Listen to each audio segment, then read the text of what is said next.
Russia உக்ரைனோட அந்த யுத்தத்தை பற்றின செய்தியில் தொடர்ந்து பார்த்துட்டு இருக்கப்போ ஈரான் பக்கம் சைலண்டாக பல சம்பவங்கள் நடந்திருக்கு. தொடர்ந்து 5 நாட்களாக அமெரிக்காவும் ஈரானும் தாக்குதலை ஒருத்தர் மீது ஒருத்தர் பண்ணிட்டு இருக்காங்க.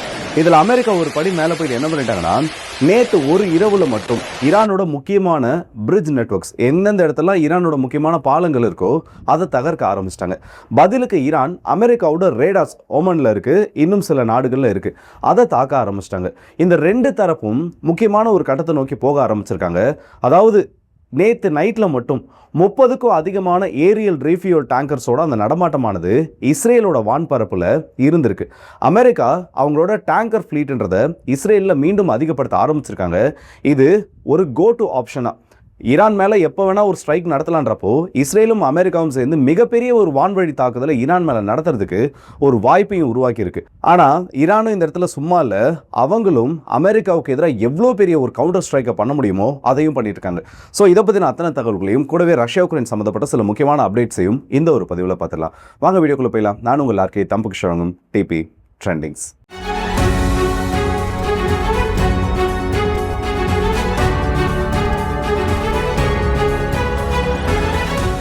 அமெரிக்காவோட ஒரு அறிவிப்பு என்னன்னா, ஈரான் இந்த ஸ்ட்ரைட் ஆஃப் ஹோர்மஸ் பகுதியில் மீண்டும் கப்பல் போக்குவரத்தை நார்மல் ஆகிற வரைக்கும் இந்த பிளாக்கேடானது, நேவல் பிளாக்கேடானது கண்டிப்பாக இருக்கும். ஈரானுக்குள்ள எந்த விதமான கப்பல்களையும் நாங்கள் அனுமதிக்க மாட்டோம். ஈரான் இந்த ஒரு வழித்தடத்தை பண ரீதியாக, அதாவது அவங்க டோல் வாங்குறதை எங்களால் அனுமதிக்க முடியாதுன்னு ஒரு அறிவிப்பை கொடுத்துருந்தாங்க. இந்த ஸ்ட்ரைட் ஆஃப் ஹோர்மஸ் ஆனது இப்போ ஓப்பனில் தான் இருக்குது. ஆனால் அந்த கப்பல்களோட எண்ணிக்கை, இந்த கப்பல்கள் அந்த ஸ்ட்ரைட் ஆஃப் ஹோர்மஸை கிராஸ் பண்ணக்கூடிய அந்த எண்ணிக்கையானது ரொம்பவே குறைஞ்சிருச்சு. நேற்று 24 மணி நேரத்தில் ஒரு முழு நாளில் வெறும் 8 கப்பல்கள் மட்டும்தான் கிராஸ் பண்ணியிருக்கு. அதற்கு முந்தைய நாள் 15, அதற்கு முன்னாடிலாம் 40, 50 அந்த ரேஞ்சில் இருந்துட்டு இருந்துச்சு. அமெரிக்காவுக்கும் ஈரானுக்கும் யுத்தம் தொடங்கினதுக்கு அப்புறமா இது சிங்கிள் டிஜிட்டை நோக்கி வர ஆரம்பிச்சிருச்சு. ஆல் டைம் லோவாக இது மாறி இருக்கு. இப்போ இஸ்ரேல் அமெரிக்காவோட சேர்ந்து ஈரானை ஸ்ட்ரைக் பண்ணுறதுக்கான சான்ஸ் எதுவும் இருக்கா? ஏன்னா தொடர்ந்து பார்த்தோன்னா அமெரிக்காவும் ஈரானும் சேர்ந்து அந்த ஃபயர்ஸ் எக்ஸ்சேஞ்ச் பண்ணிட்டு இருக்காங்க. அமெரிக்கா தாக்கி இருக்கக்கூடிய அந்த டீடைல்ஸ் எடுத்து பார்த்தோன்னா முதல்ல 5லேருந்து 6 பிரிட்ஜஸ் ஹோர்மோசன் ப்ராவின்ஸில் மட்டும் தாக்கப்பட்டிருக்கலான்றது சொன்னாங்க. அடுத்தபடியாக சபஹார் மேரிடைம் டவர் மீண்டும் தாக்குதலுக்குள்ளாக்கப்பட்டு அழிக்கப்பட்டிருக்கு. ஒரு ரயில்வே ஸ்டேஷன், பந்தர் அப்பாஸ் பகுதியில் இருக்கக்கூடிய ஒரு ரயில்வே ஸ்டேஷன் அழிக்கப்பட்டிருக்கு. ஈரான் ஷாரில் இருக்கக்கூடிய சிவிலியன் ஏர்போர்ட் கம்ப்ளீட்டாக டெஸ்ட்ராய் பண்ணப்பட்டுதா அமெரிக்காவோட சென்ட்ரல் கமாண்ட்ன்றது ஒரு அறிவிப்புன்றதை கொடுக்குறாங்க. அதுக்கப்புறம் வந்திருக்கக்கூடிய சில டேட்டாஸ் எடுத்து பார்க்குறப்போ 6 பிரிட்ஜஸ் டெஸ்ட்ராய் பண்ணப்பட்டுச்சுன்னு சொன்னாங்கல்ல, அந்த 6 பிரிட்ஜஸோட டீட்டெயில்ஸும் கிடச்சிருக்கு. முதல்ல இருக்கக்கூடியது கெரிவே பிரிட்ஜ், இரண்டாவது இருக்கக்கூடியது லடிடான் வில்லேஜ் பிரிட்ஜ், மூணாவது இருக்கக்கூடியது ஹகுரஸ்தான் லார் ரூட் பிரிட்ஜ், நாலாவது இருக்கக்கூடியது மெஷர் பிரிட்ஜ் மற்றும் மரு வில்லேஜ் பிரிட்ஜ். இந்த 5 பிரிட்ஜஸும் டெஸ்ட்ராய் பண்ணப்பட்டிருக்கு. இதற்கு அடுத்தபடியாக பார்த்தோன்னா பந்தர் அப்பாஸில் இருக்கக்கூடிய ஒரு முக்கியமான பிரிட்ஜ், அண்டர் கன்ஸ்ட்ரக்ஷனில் இருக்கக்கூடிய ஒரு பிரிட்ஜும் டெஸ்ட்ராய் பண்ணப்பட்டதா செய்தியானது வந்திருக்கு. பாலங்களோட நிலைமையை பொறுத்த வரைக்கும் அமெரிக்காவோட தாக்குதலில் இந்த எந்த விதமான பாலங்களும் தப்பிக்கல.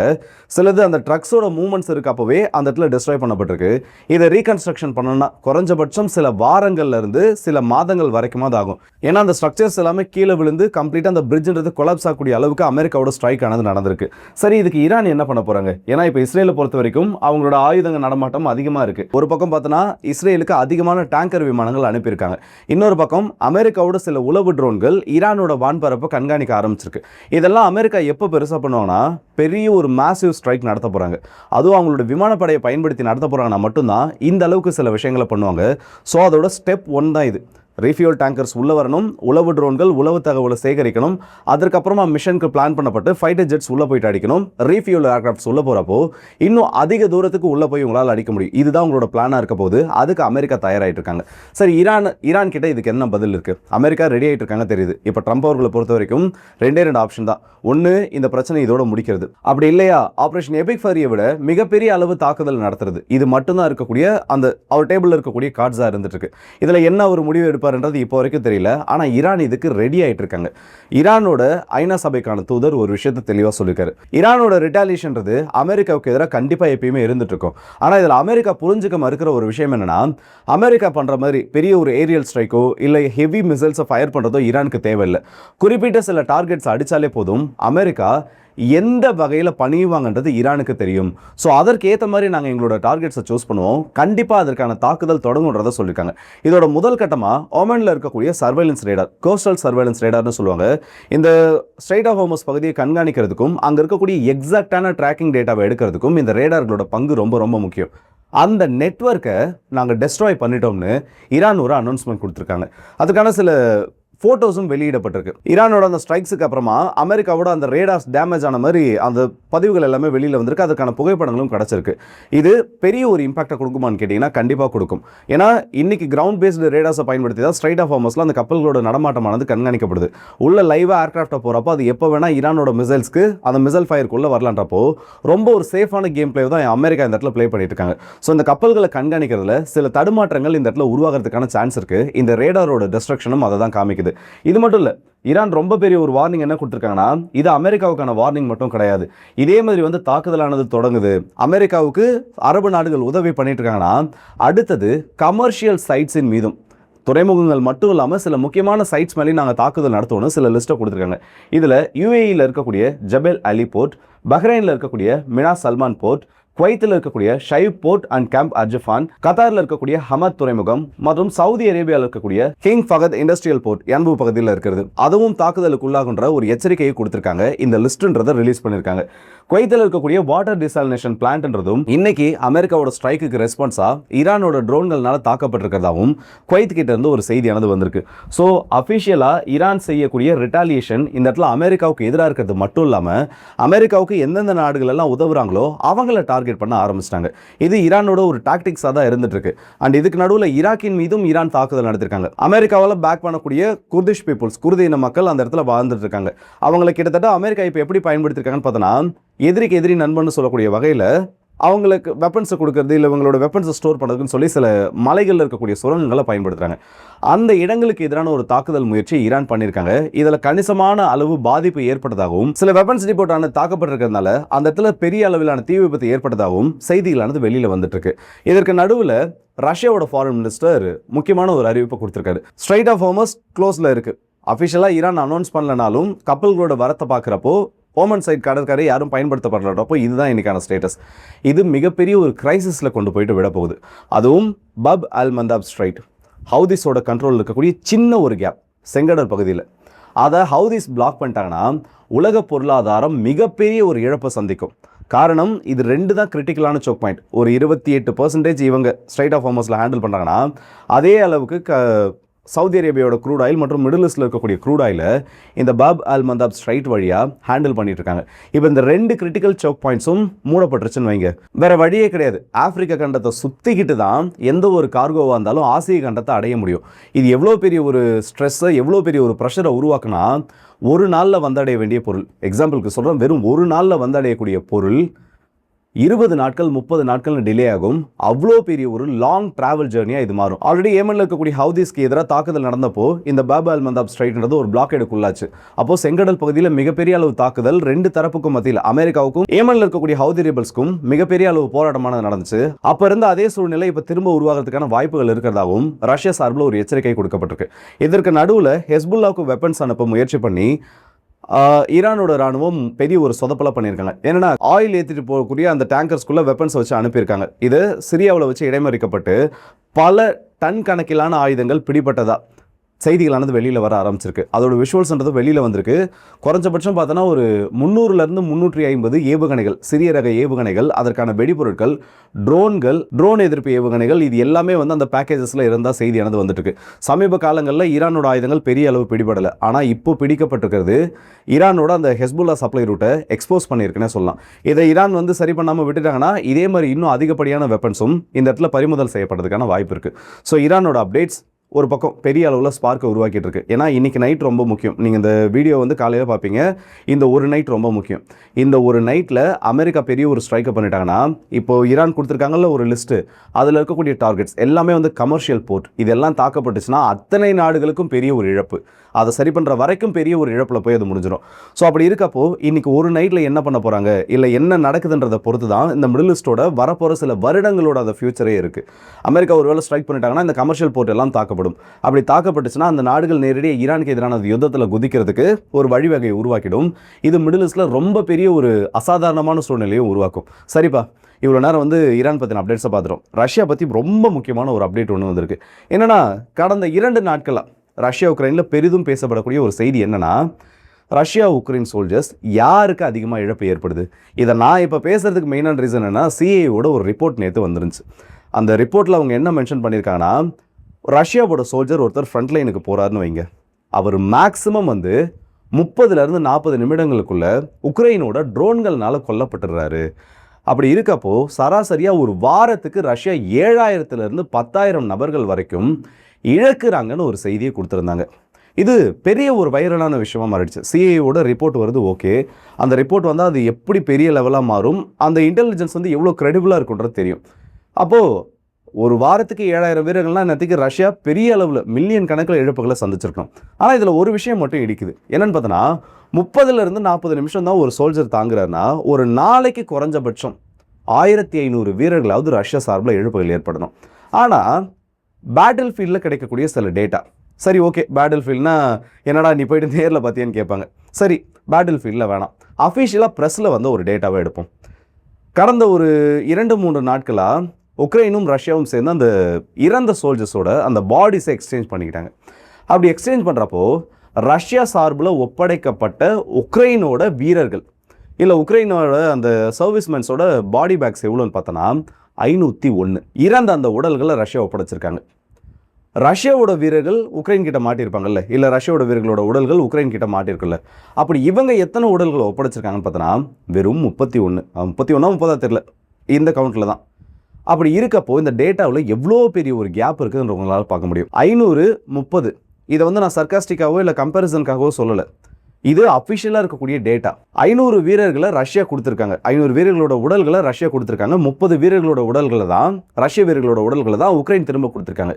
இந்த மிஸ்மேட்ச் இந்த அளவுக்கு இருக்கப்போ சிஏஓட ரிப்போர்ட் அப்படியே கம்ப்ளீட்டாக வேற கதையை சொல்லுது. இதெல்லாம் வரப்போ தான் பெரிய ஒரு சந்தேகம் வருது, பேஸ்டாக பேசுகிறாங்களா இல்லை உண்மையிலே டேட்டாவை கொடுக்குறாங்களான்றது. ஒருவேளை நான் சொல்கிறது உங்களுக்கு நம்பிக்கை இல்லைன்னு வைங்க, அஃபிஷியலாக கியூ போஸ்ட்டில் வந்திருக்கக்கூடிய ஆர்டிகல் ரெட் கிராஸும் அவங்களோட டேட்டாஸை கொடுத்துருக்காங்க. ஏன்னா இது வந்து அவங்களோட தலைமையின் கீழ், அதாவது ரெட் கிராஸோட ஒரு முயற்சினால் பண்ணப்பட்ட அந்த ஒரு பாடிஸோட எக்ஸ்சேஞ்ச் தான். ஸோ அஃபிஷியல் டேட்டா தான் இது. ஒவ்வொரு மீடியாவும் ஒவ்வொரு மாதிரி ரிப்போர்ட் பண்ணியிருக்காங்க. ரெட் கிராஸ் என்ன சொல்லியிருக்காங்கன்னா, ரஷ்யாவும் உக்ரைனும் சேர்ந்து பாடிஸ் எக்ஸ்சேஞ்ச் பண்ணிட்டாங்க. 501 உக்ரைனோட பாடிஸும் 31 ரஷ்யாவோட பாடிஸும் எக்ஸ்சேஞ்ச் பண்ணப்பட்டதுன்ற செய்தி கொடுத்துருக்காங்க. ஆனால் உக்ரைனோட ஊடகங்கள் எப்படி சொல்லியிருக்காங்கன்னா, அதாவது இது உக்ரைனோட சர்வீஸ்மென்னு ரஷ்யா கிளைம் பண்ணி பாடிஸை கொடுத்துட்டாங்களாம். அப்போது அவங்க உக்ரைனோட சர்வீஸ்மென் கிடையாது, எங்களுக்கே வந்து தெரியல, இதை வந்து ரஷ்யா எங்களோட வீரர்கள்னு சொல்லி அதை கொடுத்துருக்காங்கன்னு சொல்லி என்ன சொல்ல வராங்க புரியுதா? ரஷ்யா வந்து இன்டைரக்டாக அவங்களோட வீரர்களை வந்து அவங்க நாட்டில் வந்து அவங்களுக்கான இப்போ வார் டைமில் இறந்துட்டாங்கன்னா அவங்களோட குடும்பத்துக்கு அந்த அவங்களோட பென்ஷன் அமௌண்ட் அந்த மாதிரி நிறைய விஷயங்கள் கொடுக்க வேண்டியது இருக்கும். அவங்களுக்கான அந்த சலுகைகளானது நிறைய கொடுக்கணும். அதை கொடுக்காமல் இருக்கிறதுக்காக இந்த மாதிரி பண்ணுறதா ஒரு கதையை கிளப்பி விட்டுருக்காங்க. இதை நான் கதன் ஸ்டார்டிங்லேயே சொல்கிறதுக்கு காரணம் என்னென்னா, நார்மலாக ஒரு யுத்த களம் இருக்குது, அந்த யுத்த களத்தில் வீரர்கள் 2 தரப்புலையும் இழப்புகள் ஏற்படும். ஆனால் இந்த பாடிஸை கண்டுபிடிக்கிறப்போ அதுக்குன்னு பெரிய ஒரு ப்ரொசீஜர் இருக்குது. இது 2 விதத்தில் பண்ணுவாங்க. இதை வந்து ஹேண்ட் ஓவர் பண்ணுறதும் ஹேண்டில் பண்ணுறதும். ஒன்று அந்தந்த நாடுகள் பண்ணுறது, இன்னொன்று தேர்ட் பார்ட்டியாக இருக்கக்கூடிய ரெட் கிராஸ் போன்ற அமைப்புகள் உள்ள நுழைஞ்சு இதை மீடியேட் பண்ணி அஃபிஷியலாக இதை ஆர்கனைஸ் பண்ணுறது. இதில் முதல் விதத்தில் அந்த நாடுகள் பண்ணுறப்ப என்ன பண்ணுவாங்கன்னா, யுத்தம் முடிஞ்சதுக்கப்புறமா ஒரு ஏரியாவை கிளியர் பண்ணுறாங்க. அப்போ அந்த பாடிஸை வந்து சர்ச் பண்ணி அதை எடுத்து அந்த இடத்த விட்டு கிளியர் பண்ணி அவங்களோட பிலாங்கிங்ஸ் ஐடென்டி பண்ணுவாங்க. ஃபஸ்ட்டு எந்த நாட்டோட வீரர் யாருன்றதை ஐடென்டி பண்ணி அவங்களோட அஃபிஷியல் ரெக்கார்ட்ஸ்க்கான முயற்சிகளில் ஈடுபடுவாங்க. இப்படி ஈடுபட்டதுக்கு அப்புறமா கன்ஃபர்மேஷன்றது ஒன்று கிடைக்கணும். கன்ஃபர்மேஷன்றது கிடைச்சதுக்கு அப்புறமா தான் அவங்களுக்கான யூனிக்யூ ஒரு ரெஃபரன்ஸ் நம்பர், ஏதோ அந்த பாடி பேக்கான ஒரு நம்பர்ன்றதை கொடுப்பாங்க. அப்படி கொடுக்கப்பட்டு ஃபாரன்சிக் டெஸ்ட் எல்லாம் முடிஞ்சதுக்கு அப்புறமா இவர் தான், இவரோட அடையாளம் இதுதான் சொல்லி அதற்கான கன்ஃபர்மேஷன் கிடைச்சதுக்கு அப்புறமா தான் அந்த பாடியை ஹேண்ட் ஓவர் பண்ணுறதுக்கான அந்த முயற்சிகளில் ஈடுபடுவாங்க. இந்த கன்ஃபர்மேஷன்றது ஆப்போசிட் சைட்லேருந்து பெருசாக கிடைக்காது. ஏன்னா எங்களோட வீரர்கள்ன்றது அவ்வளோ சீக்கிரத்தில் அவங்க கன்ஃபார்ம் பண்ண மாட்டாங்க. ஆனால் இவங்க கிட்ட இருக்கக்கூடிய இன்டெலிஜென்ஸ் டேட்டாவையும் மற்ற தரப்பு கிட்ட இருக்கக்கூடிய டேட்டா, இப்போ ஐநா சபை மாதிரி இருக்கக்கூடிய அமைப்புகள் கிட்ட இருக்கக்கூடிய சில டேட்டாவையும் எடுத்து அதை மேட்ச் பண்ணி டீடைல்ஸோட இந்த வீரர் இந்த ஒரு ஆர்மி யூனிட்ல இருந்திருக்கான்னு சொல்லி அதை கன்ஃபார்ம் பண்ணி கொடுப்பாங்க. இது அந்த நாடுகள் பண்றது. ஆனால் அதுவே ரெட் கிராஸ் உள்ள வரப்போ இந்த வேலை ரஷ்யாவுக்கும் சரி உக்ரைனுக்கும் சரி குறைஞ்சிரும். ரெட் கிராஸோட மேற்பார்வையில் ஃபஸ்ட்டு அதே தான், அந்த யுத்தம் நடக்குது, அந்த இடத்த கிளியர் பண்ணுறாங்க, பாடிஸ்ன்றதை எடுக்கிறாங்க, அவங்களோட பிலாங்கிங்ஸை எடுக்கிறாங்க, அவங்களோட ஆயுதங்கள், ஹெல்மெட், இது எல்லாத்தையும் எடுத்து ஃபஸ்ட்டு ஏரியாவை கிளியர் பண்ணுவாங்க. இது எல்லாம் மார்ச்சரிக்கு போனதுக்கப்புறமா அவங்கள ஐடென்டிஃபிகேஷன் பண்ணி அவங்களோட பிலாங்கிங்ஸை ஒன்றா வச்சு ரெட் கிராஸோட மேற்பார்வையில் ரெட் கிராஸ் உறுதிப்படுத்தினதுக்கு அப்புறமா தான் அந்த உடல்களுக்கு அந்த நம்பரானது யூனிக்கு ஒரு நம்பரானது கொடுக்கப்படும். அப்புறம் அவங்களோட மேற்பார்வையின் கீழ் தான் இந்த உடல்களானது ஒப்படைக்கப்படும். இது எல்லாமே ரெக்கார்டட் டேட்டாவாக இருக்கும். இந்த நபர் இதுதான் இவரோட இடம், இந்த இடத்துல இருந்து வந்திருக்காரு, இந்த ஒரு ஆர்மி யூனிட்ல இருந்திருக்கான்னு சொல்லி இது எல்லாமே கன்ஃபார்ம் பண்ணப்பட்டதுக்கு அப்புறம் தான் அந்த உடல்களானது ஒப்படைக்கப்படும். ஆனால் இப்படி இருக்கப்பவே இல்லை, ரஷ்யா வந்து பொய் சொல்கிறாங்க, ரஷ்யா வந்து அவங்களோட வீரர்களுக்கு கொடுக்க வேண்டிய மரியாதையை கொடுக்காம இருக்கிறதுக்காக இப்படியெல்லாம் கவுண்டை ஏற்றி விடுறதா இன்னும் இந்த உக்ரைன் கதையை கட்டிகிட்டு இருக்கு. அஃபிஷியல் டேட்டா இருக்கப்பவே இப்படி ஒரு பேச்சு பேசுகிறாங்கன்னா இல்லைனா இன்னும் என்னெல்லாம் நடக்கும்? இழப்புகள் இல்லைன்னு சொல்லி யாருமே சொல்லலை, ரெண்டு சைடும் பிரச்சனைகள் இருக்குது. ஆனால் இது வரைக்கும் ஒரே ஒரு பிரிசனர் எக்ஸ்சேஞ்சும் சரி, இல்லை பாடிஸ் எக்ஸ்சேஞ்ச் பண்ணக்கூடிய அந்த இதுலையும் சரி, ஒரு இடத்துல கூட ரஷ்யாவோட கவுண்டை, அதாவது ரஷ்யாவோட வீரர்களோட எண்ணிக்கையை இவங்களால ஏற்றி காமிக்க முடியல. இதுக்கு பின்னாடி நிறைய அரசியல் நடக்குது. ஆனால் அப்படி எல்லாமே இருந்தும் எதுக்கு வந்து ஒரு ஒன் சைடான அந்த ரிப்போர்ட்டை கொடுக்குறாங்கிறது மட்டும் தான் இந்த இடத்துல அந்த கேம் பிளானாகவே இருந்துட்டு இருக்கு. இப்போ இது எவ்வளோ பெரிய பேசு பொருளாக மாறுது. ஆனால் பேரலாக பார்த்தோன்னா ஈஸ்டர்ன் ஃப்ரண்ட்ல உக்ரைன் அடி வாங்கிட்டு இருக்காங்க. அந்த உக்ரைன் அடி வாங்குற செய்தி வெளியில் வரதுக்கு முன்னாடி இந்த செய்திகள் வந்ததுக்கப்புறம் இதுதான் எல்லா மீடியாஸ்னாலையும் கவர் பண்ணப்படுது. ஏதோ ஒரு மூலையில் இல்லை 10 செய்தி பார்த்ததுக்கு அப்புறமா 11வது செய்தியாக சின்ன செய்தியே இதெல்லாம் இந்த இடத்துல கவர் ஆகிட்டு இருக்கு. ஸோ இதுதான் பேட்டில் ஃபீல்டில் நடந்துட்டு இருக்கு. இழப்புகள் ஏற்படுறப்போ ரெண்டு தரப்புக்கும் ஏற்படுது. ஆனால் உக்ரைனுக்கு ஏற்படக்கூடிய இழப்புகள் அதிகமாக இருக்கு. அந்த உண்மையை இவங்க சொல்ல மாட்டேங்கிறாங்க. அண்ட் எல்லாத்த விட பெரிய ஒரு விஷயம் இப்போ என்னன்னா, அந்த டிஃபென்ஸ் மினிஸ்டருக்கு ஆதரவாக அவ்வளோ போராட்டம் நடக்குது. குறைஞ்சபட்சம் வந்து உக்ரைனோட பெரும்பான்மையான முக்கிய நகரங்கள் எல்லாத்துலேயும் போராட்டம் நடக்குது. கல்லூரி மாணவர்கள் போராட்டத்தில் பங்கேற்கிறாங்க. எல்லாரும் சொல்கிறது சிம்பிளான ஒரு விஷயம் தான், இந்த டிஃபென்ஸ் மினிஸ்டர் அவ்வளோ சீக்கிரத்தில் மாற்றதுக்கு யாரும் தயாராக இல்லை. மெயினான ரீசன் என்னன்னா, இன்னைக்கு உக்ரைன் யுத்த களத்தில் கொஞ்சமாவது முன்னேறாங்க. அதுவும் ரஷ்ய வீரர்களுக்கு இந்த ட்ரோன்கள் மிகப்பெரிய ஒரு பிரச்சனையை கொடுக்குதுன்னா அதுக்கு முக்கிய காரணம் இவர் பதவிக்கு வந்த கொஞ்ச நாட்கள்லேயே இந்த ட்ரோன்களை பயன்படுத்தி எப்படி இந்த யுத்த முறையை மாற்ற முடியும்னு மிகப்பெரிய அளவு அது யுத்த களத்தில் செஞ்சு காமிச்சிருக்காரு. இந்த FPV ட்ரோன்கள்ல இருந்து ரஷ்யாவோட சோல்ஜர்ஸை ஹண்ட் பண்ற அந்த ட்ரோன்கள் வரைக்கும் பெரும்பான்மையானது இவரோட முயற்சினால அந்த ரிஃபார்ம்ஸ்ன்றதை கொண்டு வந்ததுக்கு பின்னாடி இவ்வளோ பெரிய பங்கு இவருக்கு இருக்கு. அப்படி இருக்கப்போ நம்ம நாட்டை வந்து யுத்த களத்தில் முன்னாடி நிறுத்தின ஒரு நபரை நீங்க எப்படி பதவி விலக சொல்லலாம்னு சொல்லி ஜெலன்ஸ்கிக்கு எதிரான அந்த போராட்டங்கள் அதிகமாயிட்டு இருக்கு. ஆனால் இதை பற்றி எல்லாம் உக்ரைனுக்கு கவலை கிடையாது. காரணம் என்ன தெரியுமா? அவர் ரீப்ளேஸ் பண்ணிட்டு அடுத்து ஒரு நபர் அனௌன்ஸ் பண்ண போறாங்க. இதுக்கு முழுக்க மெயினான கல்பிரிட் யாருன்னா, கமாண்டர் இன் சீஃபாக இருக்கக்கூடிய சிர்ஸ்கே அவர்களோட பேர் தான் அடிபட்டு இருக்கு. எது எப்படியோ உக்ரைன் ரொம்ப முக்கியமான ஒரு கட்டத்தில் மாட்டியிருக்காங்க. சொந்த நாட்டு கோபத்தை சம்பாதித்த எந்த ஒரு நாடும் அந்த நாட்டோட ஆட்சியும் ரொம்ப நாளைக்கு அதுக்கப்புறம் அப்படியே உங்களால் அந்த ஸ்மூத்தாக கொண்டு போயிட முடியாது. ஏற்கனவே ஜெலன்ஸ்கிக்கு எதிராக அவ்வளோ பெரிய பிரச்சனை. இப்போ உங்களை யார் கொண்டு போய் ஃப்ரண்ட் லைனில் பெரிய அளவு முன்னாடி, அதாவது உங்களோட கை கொஞ்சமாவது ஓங்கி இருக்கு, இந்த ட்ரோன் டாக்டிக்ஸ் எல்லாம் இந்த அளவுக்கு எவால்வ் ஆயிருக்குன்னா அதுக்கு முக்கியமான ஒரு நபரை நீங்கள் பதவியை விட்டு தூக்குறீங்க. அதற்கு எதிராக இவ்வளோ பெரிய போராட்டங்கள் நடக்குதுன்றப்போ அதை கொஞ்சமாக அவங்க கன்சிடர் பண்ணணும். ஆனால் அதையெல்லாம் விட்டுட்டு அவரை மாற்றுறதுக்கான எல்லா வேலைகளையும் இறங்கிட்டாங்க. இந்த பிரச்சனை ஜெலன்ஸ்கி அவர்களோட பொலிட்டிக்கல் லைஃபை, இந்த ரஷ்யா உக்ரைன் யுத்தத்தை எந்த இடத்துல கொண்டு போய் விட போகுதுன்னு தெரியல. ஸோ ஈரான் பற்றின சில முக்கியமான தகவல்களை பார்த்துருப்போம். அமெரிக்காவோட ஹை வேல்யூ அசட்ஸ், அதாவது சர்வேலன்ஸ்க்கு எதெல்லாம் தேவையோ அதை ஈரான் அடிக்க ஆரம்பிச்சிட்டாங்க. அதே நேரத்தில் 100க்கும் அதிகமான ஏர் ஸ்ட்ரைக்ஸ்ன்றதை ஈரானுக்குள்ளே அமெரிக்கா பண்ணிட்டு இருக்காங்க. ரெண்டு தரப்புமே ஒருத்தர் அதாவது ஓகே நீ நிறுத்துற வரைக்கும் நான் நிறுத்த மாட்டேன்றது ரொம்ப தெளிவாக இருக்காங்க. ஆனால் இதில் பிரச்சனை என்னன்னா, அமெரிக்கா பண்ணக்கூடிய தப்புக்கு மிடில் ஈஸ்டில் இருக்கக்கூடிய மற்ற நாடுகள் அதோட அந்த இம்பாக்டாக வாங்க போகிறாங்க. இவங்க அமெரிக்காவுக்கு உதவுறதுனால அந்த நாடுகளும் இப்போ பிரச்சனையெல்லாம் மாட்ட போகுது. இதை பற்றி உங்களோட கருத்துக்களையும், இந்த ரஷ்யா உக்ரைனில் நடக்கக்கூடிய அந்த சோல்ஜர்ஸோட அந்த டேட்டாஸ் மறைக்கப்படுது, அது ரெண்டு தரப்புலையுமே பண்ணப்பட்டு இருக்கு. ஏன்னா இவங்க மேலே குறை சொல்லுவாங்க, அவங்க மேலே குறை சொல்லுவாங்க. அப்படி இருந்தும் ரஷ்யாவோட வீரர்களோட அந்த எண்ணிக்கை மட்டும் அதிகமாக காமிக்கிறது பெரிய ஒரு சைக்காலஜிக்கல் வார்ஃபேராக போயிட்டு இருக்கு. இதை பற்றி உங்களோட கருத்துக்கள் என்னன்னு சொல்லி மறக்காம கமெண்ட் செக்ஷனில் சொல்லுங்கள். அடுத்த வீடியோ சந்திப்போம். அதுவரை உங்கள் எல்லாருக்கும்